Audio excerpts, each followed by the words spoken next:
क्या supreme court की ऐसी स्थिति आ गई है कि वह सरकार द्वारा पारित कानून पर उंगली नहीं उठा सकता है? क्या वाकई सुप्रीम कोर्ट की स्थिति ऐसी हो चली है कि संविधान सम्मत इस देश के नागरिकों के हक को लेकर वो सवाल खड़ा नहीं कर सकता है? क्या सुप्रीम कोर्ट की ऐसी स्थिति हो गई है कि सुनवाई में वह तेवर दिखा दे और फैसले की दिशा में वह सिर्फ और सिर्फ किसी तरीके से आंदोलन खत्म हो जाए, इसी दिशा में अपने फैसलों को ले? क्या सुप्रीम कोर्ट की ऐसी स्थिति आ गई है कि वो वाकई सरकार के लिए ढाल का काम करे?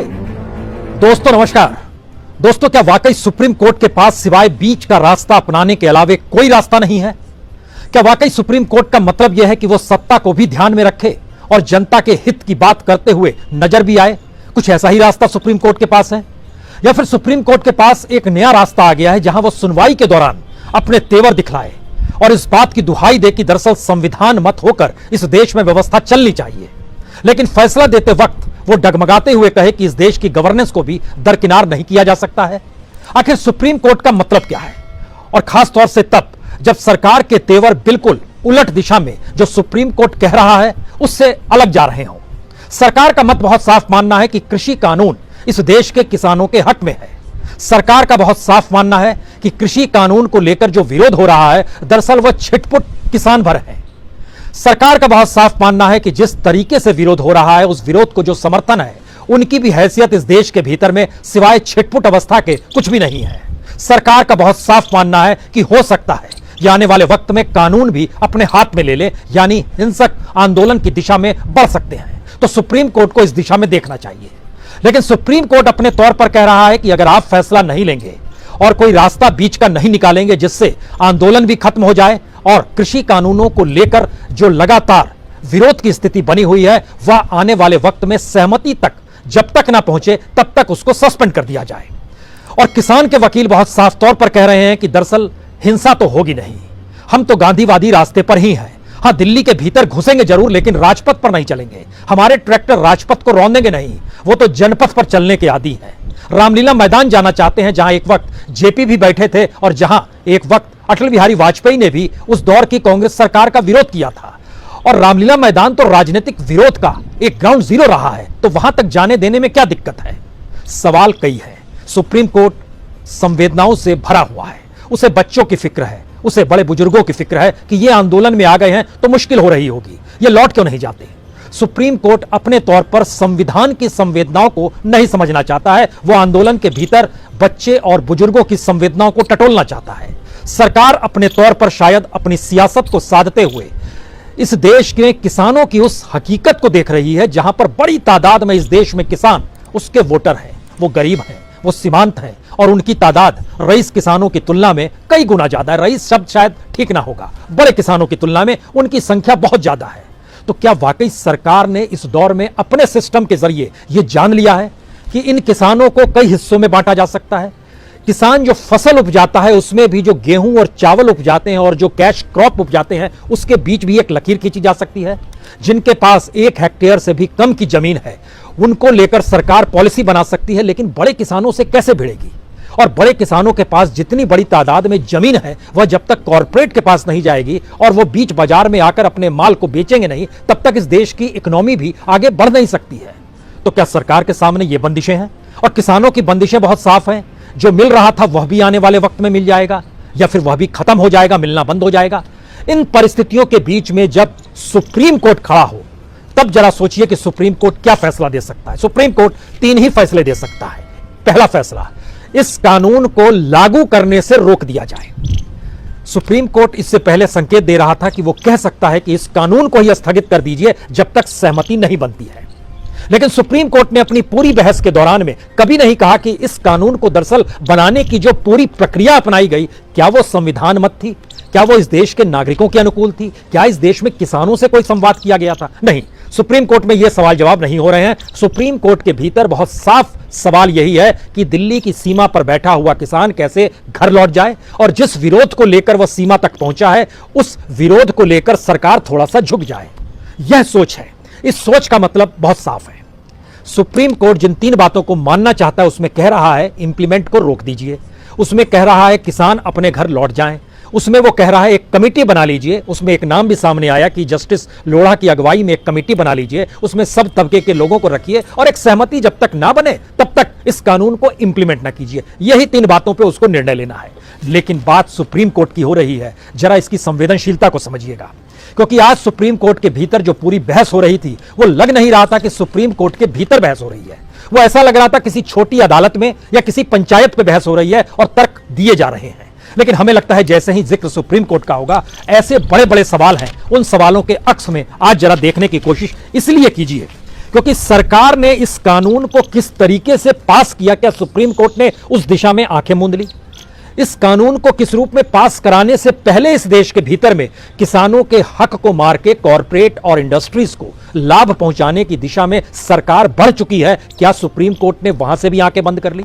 और इस देश के भीतर में किसानों की स्थिति, फसल को लेकर उनकी आय जब कम होती जा रही है तो उसी फसल को लेकर जो कॉरपोरेट इस फील्ड से जुड़ा है, चाहे वो एग्रीकल्चर का फील्ड हो, चाहे फर्टिलाइजर का फील्ड हो, चाहे सीड का फील्ड, उसको मुनाफा कैसे हो जाता है और किसान की आय कम कैसे होती चली जाती है?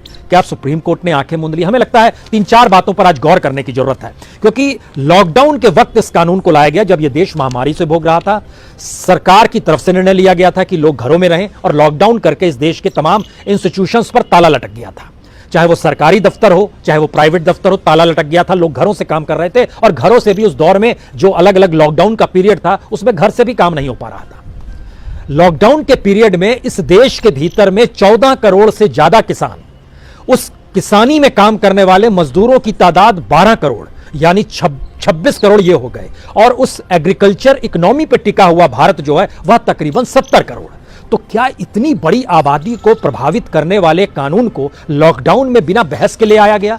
या कभी किसी ने सोचा था कि कृषि रिफॉर्म होने चाहिए, कृषि की इकोनॉमी को भारत की जीडीपी में बड़ी तादाद में शामिल होना चाहिए, तो हम ले आए उसको और देखिए यह मोदी सरकार ही है जो निर्णय लेती है क्योंकि इसके पास बहुमत है, इसके पास नैतिक बल है, इसके पास ताकत है, सब बातें कह दी गई और यह कानून ले आया गया।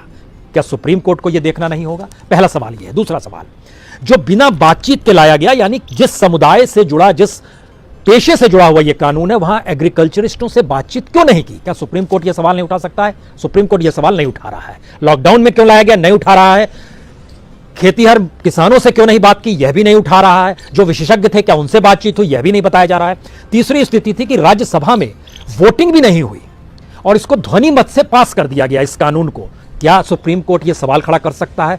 इस सवाल के रेफरेंस में दूसरा सवाल यह है कि अब सरकार जब विज्ञान भवन में बैठती है तो जिन जिन मुद्दों को वह संशोधन लाना चाहती है, यानी अमेंडमेंट्स पर राजी हो रही है, वही अमेंडमेंट्स जब विपक्ष कह रहा था राज्यसभा के भीतर में, तो वहां पर सरकार ने अपनी ताकत दिखाई। स्पीकर उनके अनुकूल हो गए, उस समय डिप्टी स्पीकर हरिवंश जी थे, वह उनके अनुकूल हो गए और वोटिंग हुई ही नहीं और ध्वनि मत से चीजें पास हो गई। तो क्या यह नहीं पूछा जा सकता है कि कानून कैसे बन गया? वोटिंग तक नहीं हुई और जो अमेंडमेंट्स भीतर नहीं मान रहे थे वो एक आंदोलन के बाद मान गए। तो इसका मतलब यह क्यों ना माना जाए कि आंदोलन के अलावे इस देश की जनता के पास कोई रास्ता बचता ही नहीं है, वो विरोध कैसे करे? क्योंकि पार्लियामेंट भी डेमोक्रेटिक वे में काम नहीं कर रहा है। यह सवाल सुप्रीम कोर्ट उठा सकता है। सुप्रीम कोर्ट इन सवालों को नहीं उठा रहा है। इसके आगे आइएगा कि जब आंदोलन के अलावे कोई रास्ता नहीं है तो इसके समानांतर एक दूसरा सवाल है कि जब राष्ट्रपति ने मोहर लगा दी जिस कानून को लेकर, उस कानून का विरोध तब दूसरे राज्यों से क्यों हो रहा है जिन राज्यों में बीजेपी की सत्ता नहीं है? चाहे वो पंजाब हो, चाहे वो राजस्थान हो, चाहे वो छत्तीसगढ़ हो, चाहे वो तेलंगाना हो, चाहे वो महाराष्ट्र हो, यहां विरोध क्यों? चाहे वो केरल हो, यहां विरोध क्यों हो रहा है? तो इसका मतलब है कि एक फेडरल स्ट्रक्चर का जिक्र है या एक कानून बनाने को लेकर असहमति का जिक्र है।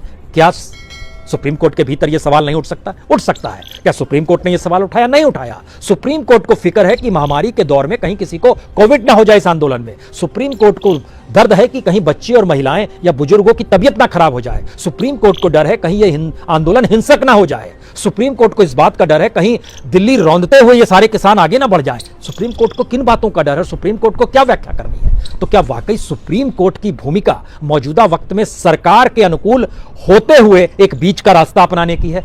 यह एक अगला। इसके बाद की परिस्थिति में आइए, क्योंकि बड़ा महत्वपूर्ण इसलिए है क्योंकि सरकार की तरफ या सरकार जिन बातों का जिक्र बार बार कर रही है कि हमारे कानून का समर्थन करने वाले किसान भी हैं, तो सुप्रीम कोर्ट के भीतर उन किसानों ने दरवाजा क्यों नहीं खटखटाया जो कह रहे हैं कि भाई कानून तो किसानों के अनुकूल है? उसमें से एक भी अर्जी क्यों नहीं आई? उसमें से कोई तर्क देने क्यों नहीं पहुंचा?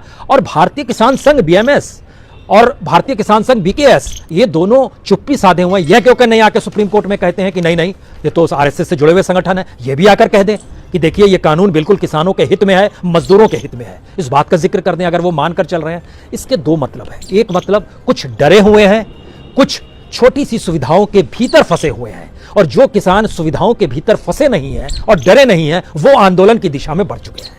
सम्मत होकर भी कोई फैसला नहीं ले सकता है। क्या सुप्रीम कोर्ट की ऐसी स्थिति आ गई है कि वह सरकार द्वारा पारित कानून पर उंगली नहीं उठा सकता है? क्या वाकई सुप्रीम कोर्ट की स्थिति ऐसी हो चली है कि संविधान सम्मत इस देश के नागरिकों के हक को लेकर वो सवाल खड़ा नहीं कर सकता है? क्या सुप्रीम कोर्ट की ऐसी स्थिति हो गई है कि सुनवाई में वह तेवर दिखा दे और फैसले की दिशा में वह सिर्फ और सिर्फ किसी तरीके से आंदोलन खत्म हो जाए, इसी दिशा में अपने फैसलों को ले? क्या सुप्रीम कोर्ट की ऐसी स्थिति आ गई है कि वो वाकई सरकार के लिए ढाल का काम करे?